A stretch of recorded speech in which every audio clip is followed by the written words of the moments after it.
नाद बिंदु उपनिषद आता है, ऐसा आपने बताया था। और फिर आपने हमें बताया था कि किस उपनिषद में कितने योग के अंगों की बात की गई है। तो सबसे पहले आपने अष्टांग योग की बात की थी, जिसमें अष्टांग योग में आपने हमें बताया था वशिष्ठ संहिता, योग दर्शन, त्रिशिक ब्रह्मोपनिषद और सांडिल्य उपनिषद बताया था, जिसमें अष्टांग योग की बात की गई है। फिर आपने बताया था अष्टांग योग क्या क्या होता है।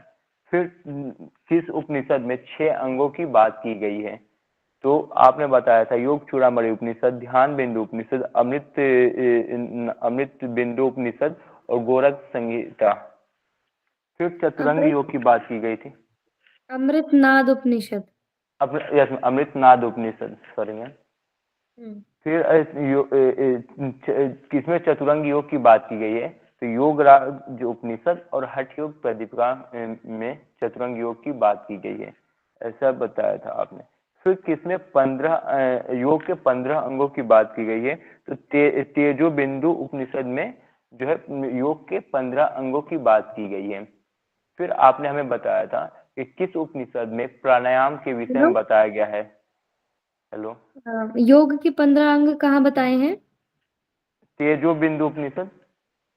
ओके ओके, चलिए। और फिर आपने हमें बताया था कि जो है प्राणायाम के विषय में कहाँ किस उपनिषद में बताया गया है। तो योग कुंडलिनी उपनिषद में जो है प्राणायाम के विषय में बताया गया है कि क्या बेनिफिट्स है प्राणायाम के, कैसे करने चाहिए। आपने इतना हमें बताया था मैम। लवी लवी जी हैं? Yes ma'am.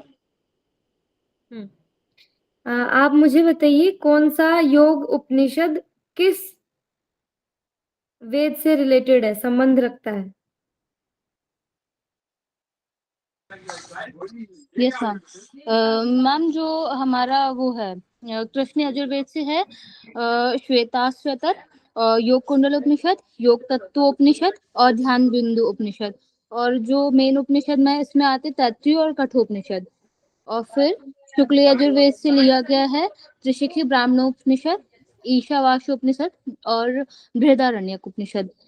फिर सामवेद से लिया गया है योग चूड़ामणि, केन उपनिषद और छांदोग्य उपनिषद। और अथर्ववेद से लिया है मुंडक, मांडुक्य और प्रश्नोपनिषद। और ऋग्वेद से था नाद बिंदु और ऐत्रेय उपनिषद। वेरी गुड, आप सभी के याद भी हो गए हैं ये। जी मैम। इनको डेली दोहराना है आपको, तभी याद होंगे।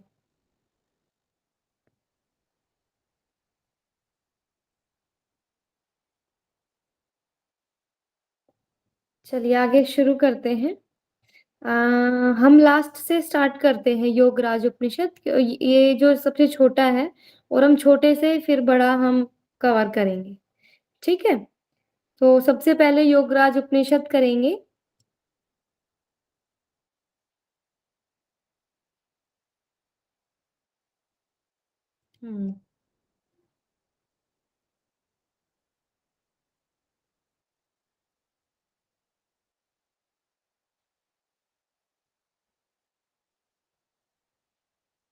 चलो, इसमें वो नहीं होगा, पूरा ओपन नहीं होगा।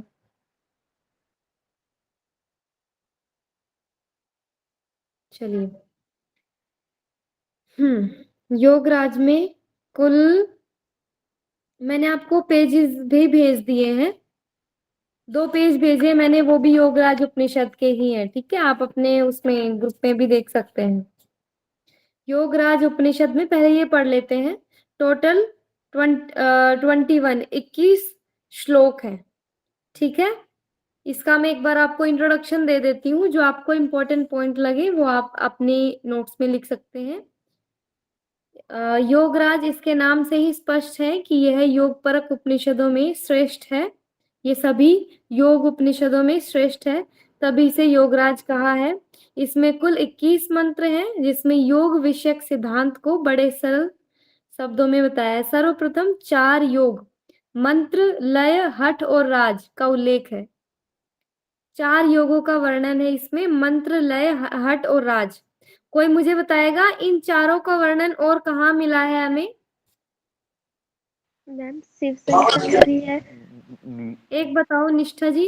मैम शिव संहिता में भी है और गोरख संहिता में भी इनका वर्णन मिलता है और हठ रत्नावली में भी इनका वर्णन प्राप्त होता है मैम। गोरख संहिता और हठ रत्नावली में मैं श्योर नहीं हूँ। मैम घेर संहिता में भी मिलता है। ठीक है, ये आप अपने नोट्स में लिख लो। मंत्र, लय, हठ और राज ये कहाँ कहाँ मिलते हैं? हठ प्रदीपिका, शिव संहिता, और आपने जो बताया है निष्ठा जी बता रहे हैं गोरख संहिता और घिरण संहिता। घिरण संहिता में हम श्योर नहीं है। मैंने हठ रत्नावली कहा। ठीक है, तो आप सभी देख लेंगे। सौरभ जी, ये आपकी ड्यूटी है, घिरण संहिता और हठ रत्नावली में क्लियर करके आएंगे। कल का हमारा ठीक है कोई डाउट था? क्या डाउट था, कोई बताएगा? मैम चारों वेदों में सबसे बड़ा वेद कौन सा है? हाँ, हाँ। कौन बताएगा? मैम हमने पूछा था तो सर्च किया तो सभी के अकॉर्डिंग अलग अलग आ रहा है मैम। प्राचीनता के हिसाब से अलग है, मंत्रों के हिसाब से अलग है और छंद के हिसाब से अलग अलग है मैम। बताइए एक बार। मैम मंत्रों के हिसाब से सबसे बड़ा वेद ऋग्वेद है और शाखा के जो शाखा निकलती है उनके हिसाब से सामवेद सबसे बड़ा है और बस मैम 2 ही देखा था हमने और पद्य के जो गद्य और पद्य पद्य होते हैं उनके हिसाब से ऋग्वेद बड़ा है। ओके, और कोई ऐड करना चाहेगा इसमें कुछ?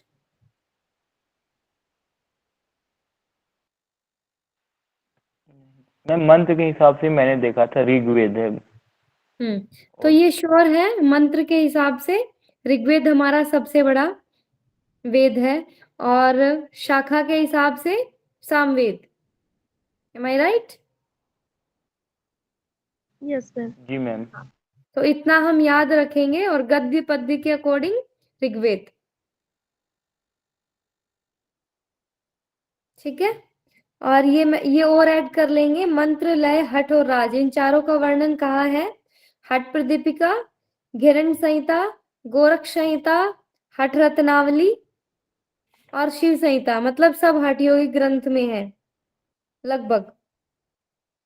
उसके अलावा योगराज और योग तत्वोपनिषद, योगराज और योग तत्वोपनिषद में भी हमें मंत्र, लय, हठ, राज चारों का वर्णन मिलता है।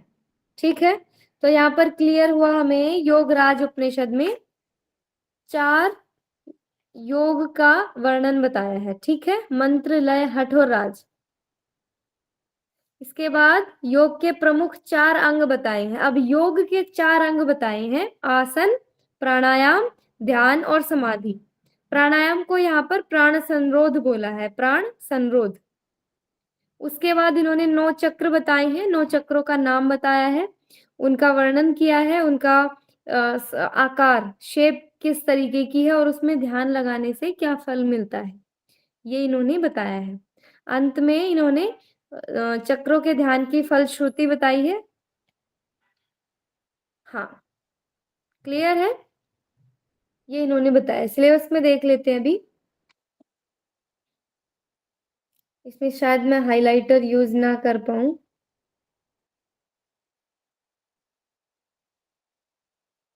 मैम हाँ जी, गोरख संहिता में नहीं मैम, योग बीज में है। योग बीज में 4 योग का वर्णन है, मंत्र योग, हठ योग, लय योग और राजयोग का।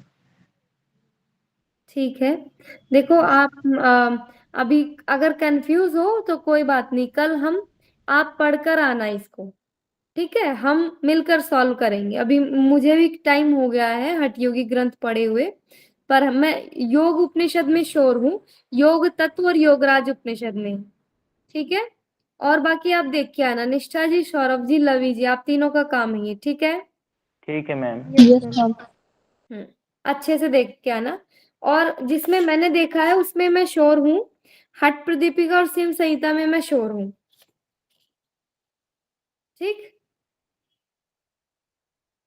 चलिए, इसमें मंत्र, लय, हठ और राज इन चारों का वर्णन है, और योग के 4 भागों का वर्णन है, योग के 4 अंगों का वर्णन है, और 9 चक्र और उनमें ध्यान की प्रक्रिया और फलश्रुति। ये सिलेबस है। कुल मंत्र इसमें 21 है।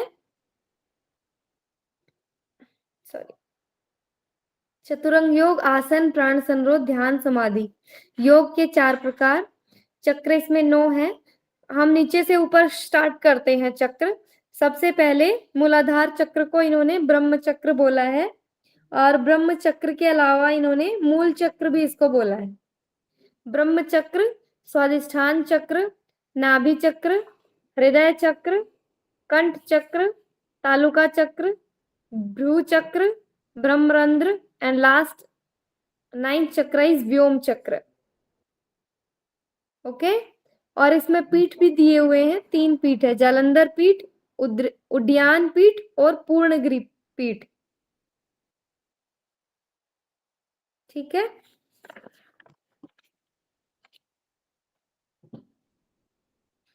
पूर्णागिरि पीठ है और जालंधर पीठ है, और इसके अलावा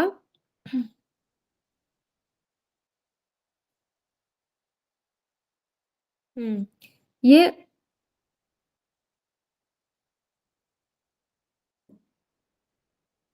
उद्यान पीठ है। ठीक है, उद्रियान यहाँ लिखा हुआ है, ये बाय मिस्टेक से इधर उद्रियान लिखा गया होगा, बट ये उद्यान चक्र है, उद्यान पीठ है।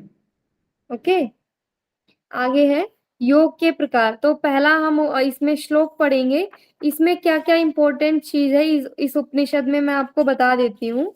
अगर यहाँ से क्वेश्चन आएगा तो डायरेक्ट सिलेबस से आएगा, डायरेक्ट सिलेबस से आएगा कि योग के 4 अंगों का वर्णन किस उपनिषद में दिया है, और योग के 4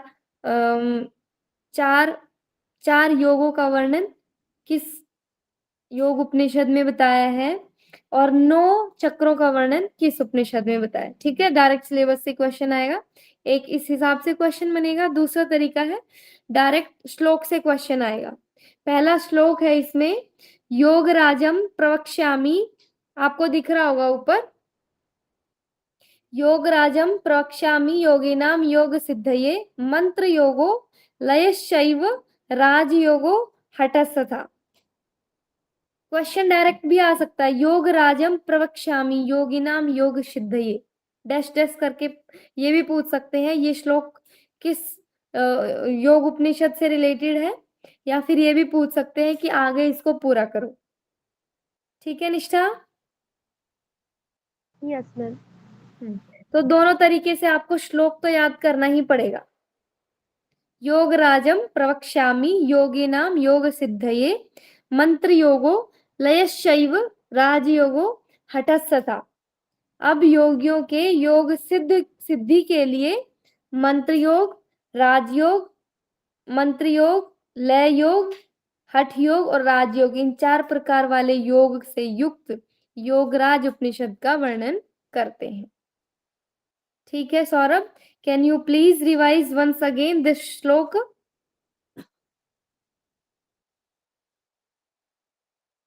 जी मैम, क्या बोली? हाँ, मैं ये कह रही हूँ कि क्या आप इस श्लोक को एक बार फिर से दोहरा सकते हैं? जी मैम, योग राजम प्रवक्ष्यामि योगी नाम योग सिद्धे मंत्र योग लयश्चैव राजयोगम हठस्तथा। निष्ठा? में योग से बोलो बोलो, सौरभ बताओ। इसमें योग सिद्ध के लिए 4 प्रकार बताए गए हैं, योग के 4 साधन बताए गए हैं, लय योग, हठ योग, मंत्र योग, राजयोग। सीक्वेंस वाइज याद करना है, मंत्र लय राज हठ, मंत्र लय राज हठ। जी मैम, मंत्र लय राज हठ। हाँ, यही ऐसे ही क्वेश्चन पूछेंगे। 4 जो ऑप्शन देंगे उसमें राजयोग पीछे कर देंगे, क्योंकि ज्यादातर राजयोग हमेशा लास्ट में देते हैं, पर हमें श्लोक के अकॉर्डिंग चलना है। क्लियर? हाँ निष्ठा, एक बार और आप रिवाइज कीजिए, श्लोक, ओनली श्लोक। योगराजं प्रवक्ष्यामि योगिना योगसिद्धये मंत्रयोगो लयश्च राजयोगो हस्ततः। लवी जी। Yes ma'am. योगराजं प्रवक्ष्यामि योगिनां योगसिद्धये मंत्रयोगी लयश्चैव राजयोगो हठस्तथा। वेरी प्रकाश। Yes madam. योगराजं प्रवक्ष्यामि योगिनां योगसिद्धये मंत्रयोगी लयश्च राजयोगो हस्त हस्तथा। तथा। Very good. योगराजं प्रवक्ष्यामि योगिनां योगसिद्धिये मंत्रयोगी लयश्चैव राजयोगो हठस्तथा। ओके, नेक्स्ट है, ये हमारा फर्स्ट श्लोक है, उसके बाद सेकंड श्लोक जिसमें चतुरांग योग की बात की गई है, योग के 4 अंगों की बात की गई है।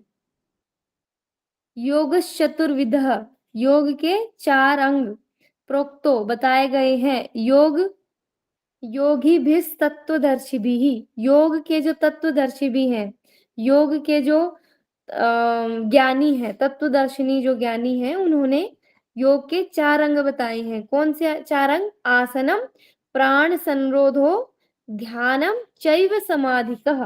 These are the 4 parts of yoga according to yoga तत्वदर्शी भी। योग के जो तत्व ज्ञानी है, दार्शनिक है, वो योग के 4 अंग बताते हैं। क्लियर है सभी को? जी ma'am. Yes ma'am.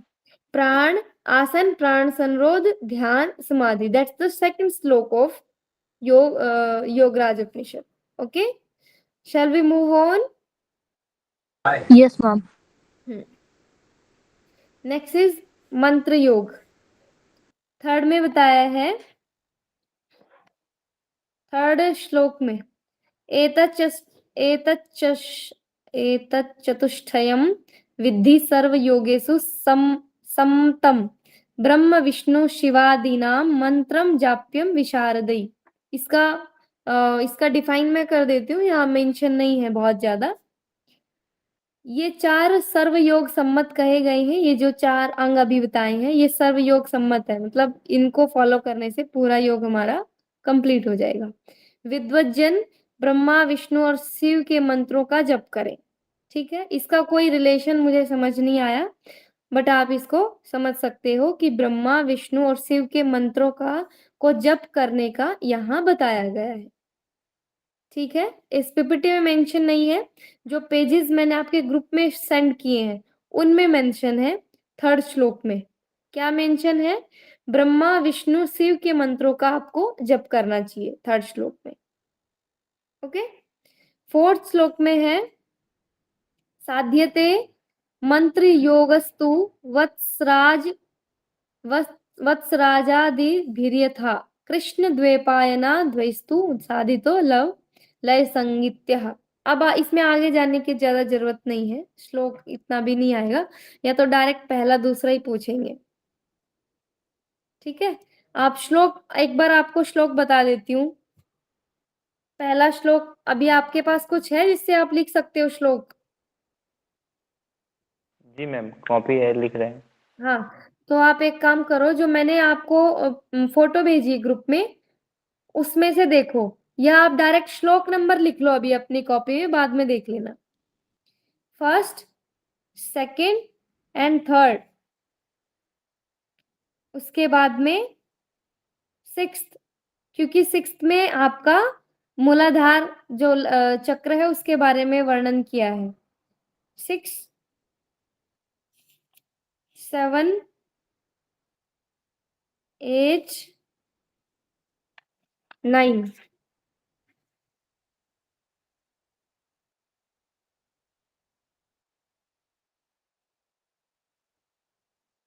That's okay. इतना ही पूछेंगे अगर पूछेंगे तो। ठीक है,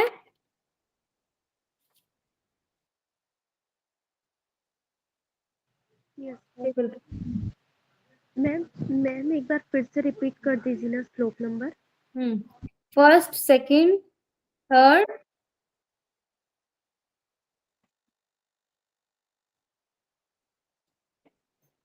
first, second, third and sixth बताया आपने। 6, 7, 8, 9, दैट्स इट।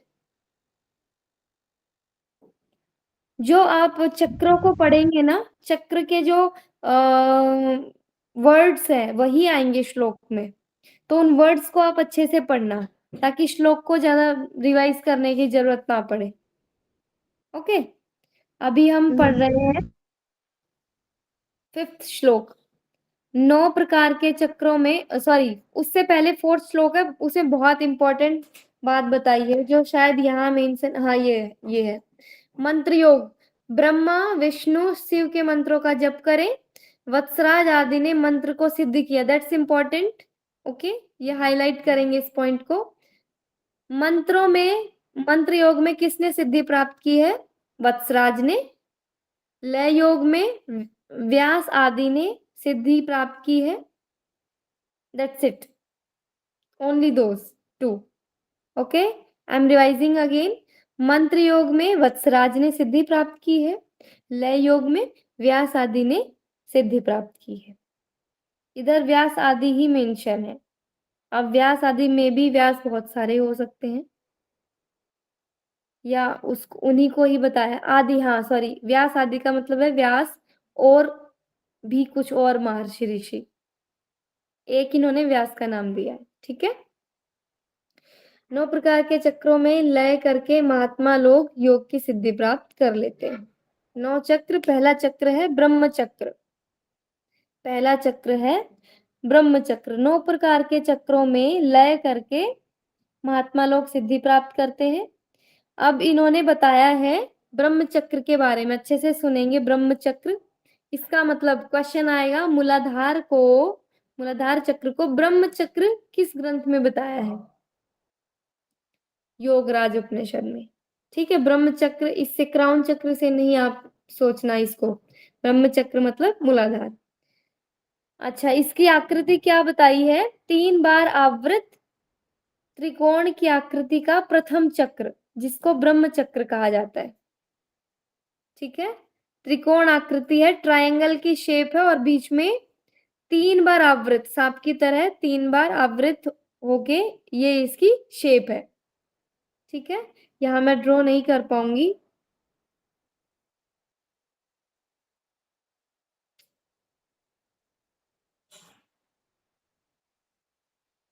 ट्राई करती हूँ,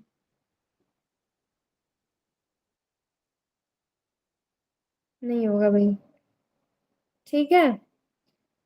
3 बार आवृत करके, और त्रिकोण को भी इन्होंने भग बोला है, त्रिकोण को भग से मेंशन किया है, भग के समान, भग मतलब त्रिकोण के समान। तो इनकी आकृति क्या है? 3 बार आवृत और भग के समान, दैट्स इट। 3 बार आवृत त्रिकोण की आकृति का प्रथम चक्र है, उसी को ही क्या बोला है? ब्रह्म चक्र बोला है। अपान के स्थान में काम रूपी मूल कंद स्थित है, उसको ही अग्नि कुंड और तत्व कुंडलिनी कहा है। इसे मेंशन कर लेंगे ब्रह्म चक्र में नीचे, इसी को ही अग्नि कुंड और तत्व कुंडलिनी कहा है। यहाँ पे मेंशन भी है, अन्य इसकी विशेषताएं हैं, अग्नि कुंड और तत्व कुंडलिनी भी से कहा है। Got it? अग्निकुंड और तत्व कुंडलिनी से कहा है। इसकी फल मुक्ति की कामना से ध्यान, इसका फल क्या है? इसको क्यों करते हैं हम? मुक्ति की कामना, जब हमारी इच्छा जब होती है मुक्ति की, तो वो हमें मिल जाती है, मतलब हमारी मुक्ति की इच्छा पूरी हो जाती है इफ वी फॉलो ब्रह्म चक्र। नेक्स्ट इज स्वादिष्ठान चक्र। उस ज्योति स्वरूप जीव रूपिणी का मुक्ति की कामना से ध्यान करना चाहिए, उसी के मध्य में स्वादिष्ठान नाम का दूसरा चक्र विद्वानों ने कहा है। ठीक है। सेकंड इन्होंने क्या बताया है, कहाँ ध्यान करना है, ज्योति स्वरूप जीव रूपिणी का ध्यान करना है। ज्योति स्वरूप जीव रूपिणी कुंडलिनी ज्योति का ध्यान करना है। इसमें पीठ बताया है उद्रियाण पीठ। ठीक है, ये दूसरा चक्र है और इसका फल क्या है, संसार को आकर्षण करता है। जो भी स्वादिष्ठान चक्र को फॉलो करता है तो उसे क्या फल मिलता है, वो पूरे संसार को आकर्षित करता है। इसकी अन्य विशेषताएं क्या है, प्रवालांकुर रक्त वर्ण के अंकुर के समान प्रकाशमान पश्चिमाभिमुख एक लिंग स्थित है। ये इसकी क्वालिटी इन्होंने बता दी कि इस तरीके से दिखता है। प्रवाल अंकुर रक्तवर्ण के अंकुर के समान, रक्तवर्ण मीन्स रेड कलर का है, के समान प्रकाशमान पश्चिमाभिमुख पश्चिम की तरफ फेस किए हुए एक लिंग स्थित है। Got it? और इसके श्लोक में भी ऐसा ही मिलेगा। इसके श्लोक में भी प्रवालांकुर पश्चिमाभिमुखम लिंगम प्रवालांकुर, तो वो आपको समझ आ जाएगा कि ये स्वादिष्ठान चक्र के बारे में है, योगराज उपनिषद। ठीक है, तो ये है स्वादिष्ठान चक्र का, और इससे क्या होता है, संसार को आकर्षित करने की क्षमता आ जाती है। इसका ध्यान करते हुए संसार का आकर्षण करें या संसार का आकर्षण हो जाता है। नेक्स्ट है तृतीय नाभि चक्र। नाभि चक्र, उसके अंदर संसार की स्थिति कही गई है। संसार की स्थिति मतलब पूरा संसार इस नाभि चक्र में आ जाता है। उसके मध्य में 5 आवृत्ति वाली विद्युत के समान शक्ति का चिंतन करना चाहिए। अब इन्होंने शेप बता दी उसकी, क्या शेप बताया है, 5 आवृत्ति, 5 सर्कल बना लो। 5 आवृत्ति वाली विद्युत, विद्युत मतलब फायर, आग। तो आप ऐसे ज्यूम करो, ऐसी कोई फायर आग है, विद्युत, विद्युत बिजली होती है, तो उसको भी हम ऐसे ही समझेंगे।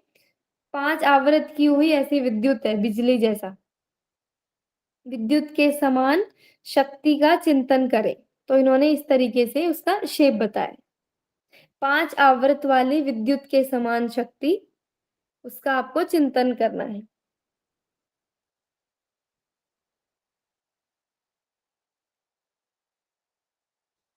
उसका ध्यान करके विद्वान पुरुष समस्त सिद्धियों को प्राप्त कर लेते हैं। That's it, इतना ही बताया है इसमें। समस्त सिद्धियों की प्राप्ति होती है। नाभि चक्र मध्य संसार की स्थिति कही गई है। ओके, समझ में आ रहा है यहाँ तक सभी को? Yes ma'am. कुछ डाउट हो तो आप पूछ भी सकते हैं, और बोर हो रहे हो तो भी पूछ सकते हो कि मैम सब ऊपर से जा रहा है, कुछ बोल सकते हो। मैम ये जो स्वादिष्ठान चक्र में पीठ की बात की गई है, ये मतलब कौन सा पीठ है, ये समझ में नहीं आ रहा। उद्यान पीठ। इन्होंने हर कुछ 3 चक्रों के एक पीठ बताए हैं। पीठ मतलब आप स्थान से समझ सकते हो कि इस स्थान को उद्रियाण पीठ का नाम दे दिया है। जैसे हम ये बोलते हैं, जैसे अपने जो होते हैं हमारे, हम क्या मानते हैं कि ये शक्तिपीठ है। शक्तिपीठ क्यों होगा, वहां पर उस पीठ में, उस लोकेशन में शक्ति है, उस मंदिर में, उस जगह पर शक्ति है, इसलिए उसको पीठ का नाम दे दिया गया। ऐसे ही इसकी लोकेशन को एक नाम दे दिया गया, उद्रियाण पीठ। जी मैम समझ गए। लोकेशन का नाम दिया है पीठ। पीठ जनरली हम उसे लोकेशन से समझते हैं। फोर्थ इज हृदय चक्र। चतुर्थ चक्र नीचे की ओर मुंह किए हृदय में स्थित है।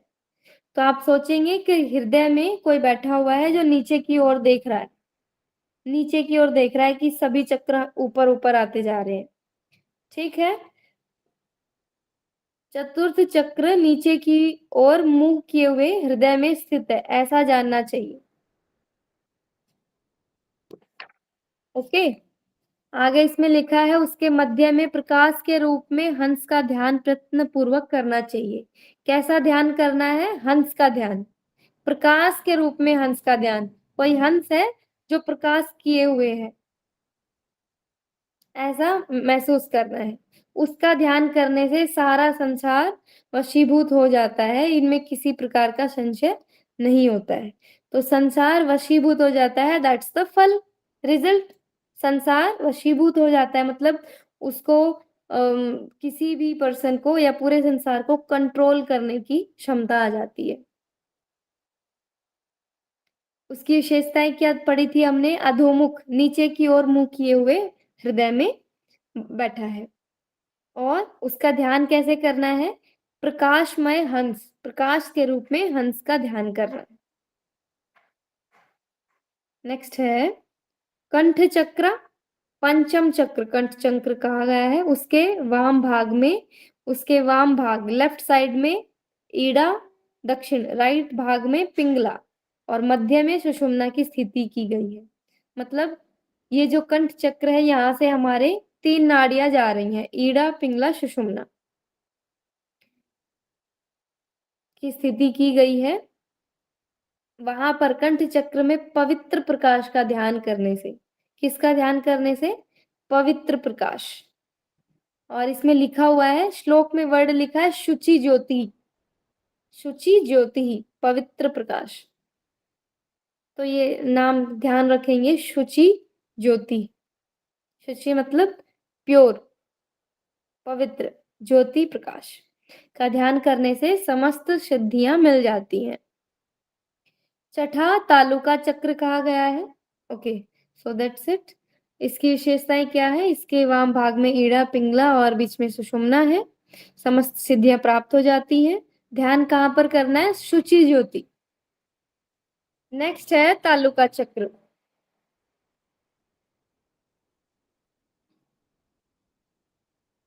तालुका चक्र कहा गया है जिसे घंटी का स्थान भी कहते हैं। तालुका चक्र को क्या बोलते हैं? घंटी का स्थान। उसमें उसे 10वें द्वार का मार्ग एवं राजदंत भी कहा गया है। तालुका चक्र को क्या बोला गया है? दशम द्वार, 10वें द्वार का मार्ग और राजदंत। याद रखेंगे, ये पूछ सकते हैं राजदंत किस चक्र को बोला गया है, घंटी का स्थान कौन से चक्र में है, 10वें द्वार का मार्ग कौन सा चक्र है? तो कंठ चक्र, सॉरी तालुका चक्र, sorry.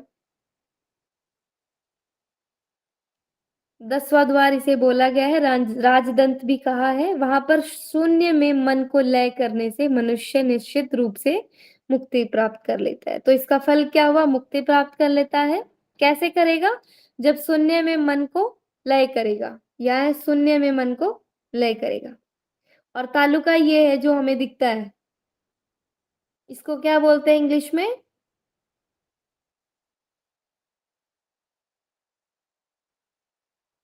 Palette. Palate region, palate region से ऊपर हो गया जो ये जो पार्ट है निकला हुआ है तालुका, आई फॉरगॉट। चलो ये कल बताएंगे आपको। नेक्स्ट है भ्रू चक्र, सप्तम, 7वां है भ्रू चक्र। भ्रिकुटी के मध्य गोलाकार ज्योति का ध्यान करना है। कहाँ ध्यान करना है? भ्रिकुटी के मध्य गोलाकार ज्योति, यहाँ पर कोई ज्योति है गोलाकार। क्या होता है? मुक्ति प्राप्त होती है। विशेषताएं क्या है? विद्या एवं बिंदु स्थान भी इसे कहते हैं। नेक्स्ट है ब्रह्मरंध्र, धूम्र वर्ण वाले सूतिका ग्राम का ध्यान करो। अब इसका पता नहीं सूतिका इनका मतलब क्या है, पर इन्होंने धूम्र का मतलब होता है धुएं जैसा, तो इन्होंने बोला है परम निर्वाण का सूचक 8वां चक्र ब्रह्मरंध्र धूम्र वर्ण वाले उस सूतिका ग्राम अर्थात उद्गम स्थान का ध्यान करें, करके योगी मुक्ति को प्राप्त हो जाता है। तो आप ये याद रखना, धूम्र वर्ण वाले सूतिका ग्राम। ओके, इसे बहुत ज्यादा कुछ नहीं बताया, ये सूतिका ग्राम क्या है, मे बी कोई कलर हो सकता है। ओके, नेक्स्ट है उस नील वर्ण वाले मोक्षदाता को जालंधर पीठ समझना चाहिए। तो यहाँ पर बताया है जालंधर पीठ, उसको नाम भी दिया है नील, नील वर्ण। तो नील वर्ण वाला ये जालंधर पीठ है जो हमारे ब्रह्मरंध्र में स्थित है।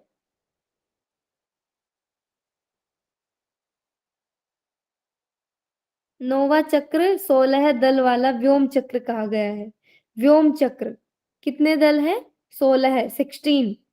कहाँ पर ध्यान करना है? पूर्णागिरि पीठ में पूर्ण शक्ति का ध्यान करना है। पूर्णागिरि पीठ में पूर्ण शक्ति का ध्यान करना है, तो डेफिनेटली इसका पीठ होगा पूर्णागिरि पीठ। और इससे क्या मिलेगा? हमें मोक्ष की प्राप्ति होगी। जो साधक ऊपर वर्णित इन 9 चक्रों में क्रमशः एक एक पर ध्यान करते हैं, उसे मुक्ति के सहित समस्त सिद्धियां प्रतिदिन प्राप्त होती जाती हैं। ठीक। परम निर्वाण का सूचक कौन है? ब्रह्मरंध्र, व्योम चक्र। इसकी क्या विशेषताएं हैं? षोडश दल यहाँ पे प्रेजेंट है। व्योम चक्र जिसे षोडश दल बोला गया है। तो क्वेश्चन ऐसे पूछेंगे, व्योम दल या फिर षोडश दल, ऐसे भी दे सकते हैं। इधर दे दिया, एक तरफ दिया है आपका योग उपनिषद के नाम, साइड में दे सकते हैं व्योम चक्र, ब्रह्मरंध्र चक्र या 9 चक्र। तो आपको रिलेट करना है, योगराज से रिलेट है 9 चक्र। ओके। तारक भी पूछ सकते हैं, व्योम चक्र, ब्रह्मरंध्र, भ्रू चक्र, इनको अलग करके इनके सामने लिखेंगे षोडश दल, जालंधर पीठ, पूर्णागिरि पीठ। तो आपको कनेक्ट करना होगा उसमें, इस तरीके से पूछेंगे। ओके। किसी को डाउट है यहाँ तक?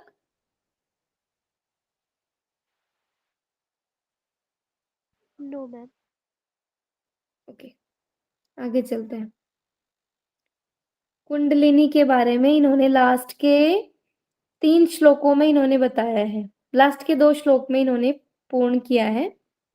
कुंडलिनी, अपने ज्ञान नेत्र से जो साधक कदम्ब के गुच्छक के समान, ये कदम्ब का गुच्छा इसको बोलते हैं। इस पेड़, एक पेड़ है, उसका जो फल होता है उसको कदम्ब बोलते हैं। इसी तरीके से होता है, कांटे कांटे जैसा। कांटे चुभते नहीं है, बस लगता है हमें कांटे जैसा। कदम्ब के गुच्छक के समान गोलाकार चक्र के मध्य में 2 दंडों का दर्शन करते हैं, वे ब्रह्मलोक प्राप्त करते हैं। तो ये बोल रहे हैं, ये योगराज उपनिषद कह रहे हैं कि जैसे जैसे आप 9 चक्र कवर करते जाओगे, एट लास्ट जो साधक है उसको कदम के गुच्छे एक कदम का गुच्छा और उसके अंदर 2 दंड का दर्शन होगा। ऐसा उनको दर्शन होगा। ऐसा दर्शन होते ही वो समझ सकते हैं कि वे ब्रह्मलोक प्राप्त कर लिया उन्होंने, वे ब्रह्मलोक लोक प्राप्त कर सकते हैं। उसके बाद बताया है ऊर्ध्व शक्ति के निपात एवं अधा शक्ति को संकुचित करने से। मतलब ऊर्ध्व शक्ति के निपात मतलब जालंधर और मूलबंध यहाँ पर समझाया गया है। ऊर्ध्व शक्ति के निपात और अधा शक्ति को संकुचित करने से तथा मध्य की शक्ति को जागृत कर देने से परम सुख प्राप्त हो जाता है। मतलब परम सुख प्राप्त हो जाता है, लास्ट में इन्होंने बता दिया। यहाँ भी पढ़ लेते हैं। अपान के स्थान में काम रूपी मूलकंद स्थित है, उसको ही अग्निकुंड और तत्व कुंडलिनी कहा गया है। ये बताया है ब्रह्म चक्र में, मूलाधार चक्र में। जो साधक ऊपर वर्णित इन 9 चक्रों में ध्यान करता है, उसे मुक्ति के सहित समस्त सिद्धियां प्राप्त हो जाती हैं। कौन बाह्य लोक को प्राप्त कर लेता है? अपने ज्ञान नेत्र से जो साधक कदम्ब के गुच्छक के समान गोलाकार चक्र भ्रू मध्य के मध्य में 2 दंडों का दर्शन करता है, वो ब्रह्मलोक को प्राप्त कर लेते हैं। ऊर्ध्व शक्ति जालंधर बंद के निपात, मतलब जालंधर बंद लगा लो, के निपात और अधा शक्ति को संकुचित कर लो, मूल बंद लगा लो। मध्य शक्ति उड्डयन बंद को जागृत, मतलब तीनों बंद लगाओ, को जागृत कर देने से परम सुख प्राप्त होता है। तो इनडायरेक्टली इन्होंने तीनों बंद का भी वर्णन यहाँ कर दिया है। इनडायरेक्टली, डायरेक्ट नहीं बोला है। डायरेक्ट ये नहीं बता सकते हम कि बंधों का वर्णन है, बट इनडायरेक्टली हम यही बोलना चाह रहे हैं। Got it?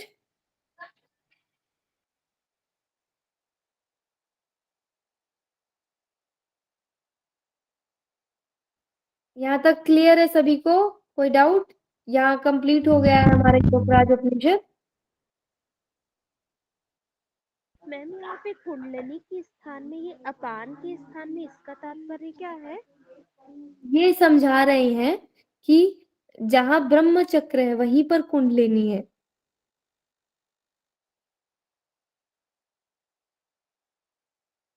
जहां हमने ब्रह्म चक्र में पहले पढ़ा था अग्नि कुंड और तत्व कुंडलिनी बोला गया है, उसी को ही बता रहे हैं कि उसी जगह पर कुंडलिनी है।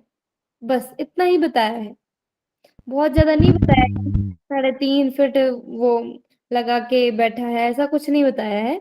इसमें इतना ही बताया कुंडलिनी के बारे में कि तत्व कुंडलिनी अग्नि कुंड ये नाम दिया गया है ब्रह्म चक्र को, वही कुंडलिनी है। मतलब वो जो चक्र है उसी के स्थान पर कुंडलिनी है, बस इतना बताया है। Yes okay. मैम। और डायरेक्ट कुंडलिनी का भी वर्णन नहीं है वैसे इस ग्रंथ में, देखा जाए तो डायरेक्ट कुंडलिनी का भी वर्णन नहीं है। मैंने 2 पेज आपको भेजे, उसमें देखना अच्छे से। डायरेक्ट कुंडलिनी का वर्णन नहीं है, सिर्फ ब्रह्म चक्र में ही लिखा है अग्नि कुंड और तत्व कुंडलिनी, बस। तो हम क्या बताएंगे कि ब्रह्म चक्र को ही अग्नि कुंड और तत्व कुंडलिनी बताया गया है। ठीक है, किसी को और कोई डाउट? मैम इसमें आसन का जो चतुरंग योग बताया गया आसन का, तो इसमें मैम आसन का वर्णन नहीं है क्या कि कितने इनमें प्रकार के सिर्फ आसन है? सिर्फ इतना बताया है इन्होंने कि योग के 4 अंग होते हैं, उन चारों अंगों को हमें फॉलो करना होता है, आसन, प्राण संरोध, ध्यान, समाधि। ठीक मैम, प्राण संरोध का अर्थ यहाँ पे प्राणायाम से ले सकते हैं ना? हाँ, पर याद रखो यहाँ पर वर्डिंग यूज की है इन्होंने प्राण संरोध। हम प्राणायाम समझ सकते हैं, प्राणायाम ही है, बट हम वर्ड यूज करेंगे प्राण संरोध। ठीक है मैम। चलो समराइज करते हैं इसको फास्टली।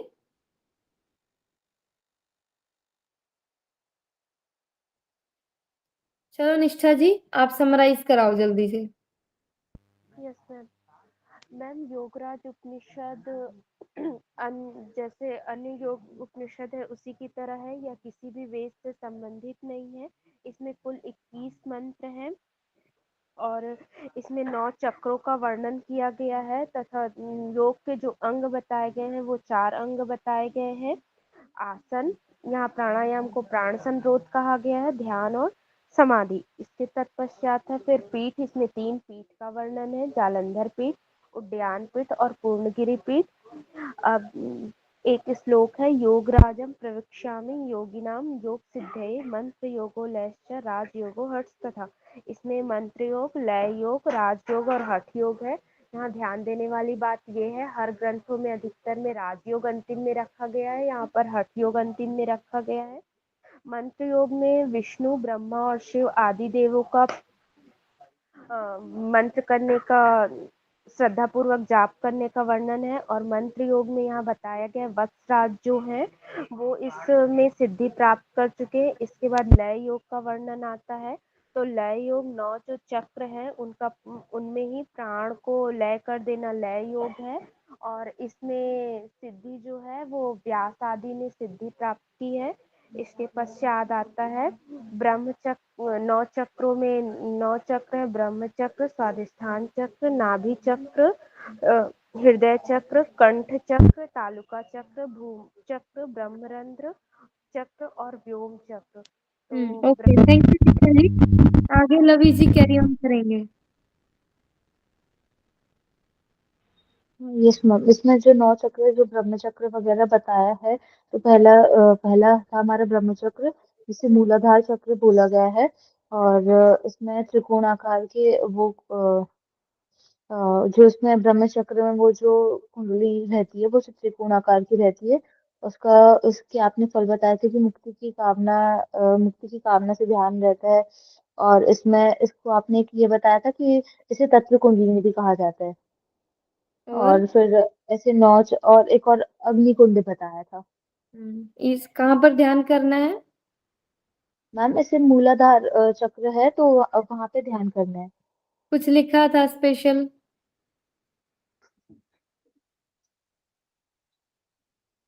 मैम आपने लिखा नहीं अपने नोट्स में?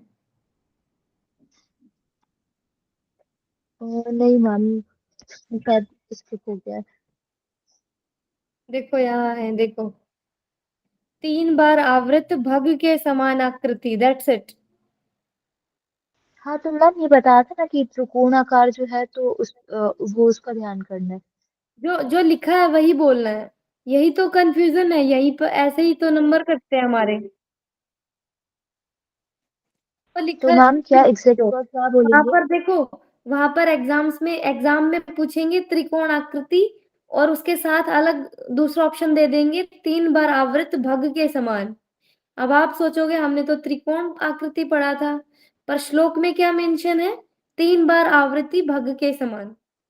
तो एग्जैक्ट वही याद करो, त्रिकोण भी याद रखो, बट मेन जो है वो ठीक है, तो याद रखो। यहाँ पे भग को ही त्रिकोण बोला है ना मैम? हाँ हाँ। ठीक है। और फिर सेकंड आपने बताया था स्वादिष्ठान चक्र। तो स्वादिष्ठान चक्र बताया था, इसमें आपने ध्यान करना है हमें ज्योति स्वरूप कुंडलिनी का। और इसका पीठ आपने बताया था उज्जैन पीठ। और इसका फल था कि ये संसार को आकर्षण करते हैं, मतलब जो भी संसार में कंटिन्यू। चीजें से हम उसको हम आकर्षित कर सकते हैं। और उसकी विशेषता में बताया था ये रक्त वर्ण के समान रहता है, प्रकाशमान। और पश्चिमामी मुख एक लिंग है, स्थित है स्वादिष्ठान चक्र में। फिर थर्ड आया था नाभि चक्र। तो उसमें 5 आवृत्त ब्रह्म चक्र में 3 आवृत्त था, नाभि चक्र में 5 आवृत्त वाली विद्युत मतलब बिजली के समान एक शक्ति है, चमकती हुई, ऐसा समझ सकते हैं। और इसका फल बताया था कि समस्त सिद्धियां प्राप्त होती है, जो जैसे अष्ट सिद्धियां वगैरह भी हैं, वैसे समस्त सिद्धियां प्राप्त होती हैं। और अ, और फिर इसके बाद हृदय चक्र भी बताया था। तो इसका ध्यान हमें करना है प्रकाश के रूप हंस का ध्यान। जैसे वो ओम मैं बताया था, एक सोहम होता है और एक हंस होता है, तो हमें इसका हंस के रूप में ध्यान करना है। और इसका फल बताया था सारा संसार, इससे इसके ध्यान से सारा संसार वशीभूत हो जाता है। फिर नेक्स्ट आपने बताया था कंठ चक्र। तो उसका ध्यान हमें ज्योति ध्यान की तरह करना है, एक पवित्र शुचि ज्योति बताया था। उसका फल बताया था कि इससे समस्त सिद्धियों की इससे भी प्राप्ति होती है। और फास्टली फास्टली समराइज कीजिए लवी जी। हाँ मैम, इसमें ये बताया था ना कि इसके ईड़ा, पिंगला और सुषुम्ना में स्थित है, ये कंठ चक्र मतलब इनके बीच कंठ स्थित है। चक्र में कंठ चक्र में ईड़ा, पिंगला और सुषुम्ना स्थित है। Sorry, yes ma'am. और तो फिर तालु चक्र एक बताया था जो हमारा ओके पहले। ओके लवी जी, next Prakash ji. Yes madam, फिर आपने 6 तालुका चक्र बताया था, जो घंटी का स्थान भी कहते हैं। और इसका ध्यान सुन में मन को लगाना, लय करना है। इसे दशम द्वार भी कहते हैं और राजधन कहते हैं। इसका जो फल है मुक्ति, मोक्ष की प्राप्ति है। और इसके बाद ये कदम वृक्ष कुछ आपने बताया था। और सेवंथ मैडम मैं नोट नहीं कर पाया, आपका जो ये आपने किया तो उससे चाहिए तो मैं बता सकता हूँ। सेवंथ में आपने भूत चक्र, जो भ्रुकुट के मध्य में गोलाकार ज्योति के ध्यान करना है। और ये भी मुक्त मोक्ष की प्राप्ति होती है। और इसका जो विद्या विद्व स्थान भी कहते हैं। ब्रह्मरंध्र जो एक परम निर्वाण का सूचक है, जो जलंधर पीठ भी कहते हैं इसको। ये धूम्रवर्ण वाले श्रुति का ध्यान करना चाहिए। उद्गम स्थान का भी ध्यान इसमें आपने बताया। और उसके बाद लास्ट व्योम चक्र है, जो 16 दल वाला है। ये भी मोक्ष की प्राप्ति है, जैसे ऊपर ब्रह्मरंध्र है। और फिर आपने कुंडलिनी का स्थान बताया, जो काम रूपी मूलकंद। जो आपने कुंडलिनी का बताया कदम वृक्ष से रिलेटेड है, मैंने वो गलत नोट कर दिया था। तो इसमें 9 चक्रों का जो क्रमशः ध्यान करेगा, तो वो समस्त सिद्धियां, मतलब मुक्ति सहित समस्त सिद्धियों को प्रतिदिन प्राप्त करता चला जाएगा। Thank you Prakash ji. Thank you so much to all the participants. किसी को कोई डाउट है तो पूछ सकते हैं। ओके, तो कल हम आई थिंक कल हम करेंगे मोस्ट प्रोबेबली नाद बिंदु उपनिषद हम स्टार्ट करेंगे, तो बी रेडी फॉर दैट। आपके पास कुछ पीपीटी पीडीएफ या बुक्स पहले से रखे हों ध्यान बिंदु के, तो वो भी आप एक बार पहले से पढ़ के आना, ताकि आपके जो डाउट्स हैं वो और क्लियर हो जाएंगे। उसके अलावा अभी तक हमने जो पढ़ लिया है उपनिषदों मेन इंट्रोडक्शन और योगराज उपनिषद, उसको अच्छे से नोट्स बनाकर पढ़ के आना है। सबसे पहले हम पहले की 15 से 20 मिनट्स में हम पीछे का रिवाइज करेंगे, या पढ़ के आएंगे हम तो डायरेक्ट डिस्कशन कर सकते हैं, एक छोटा टेस्ट ले सकते हैं। क्लियर है सभी को? Yes ma'am. जी मैम। Yes madam. चलिए शांति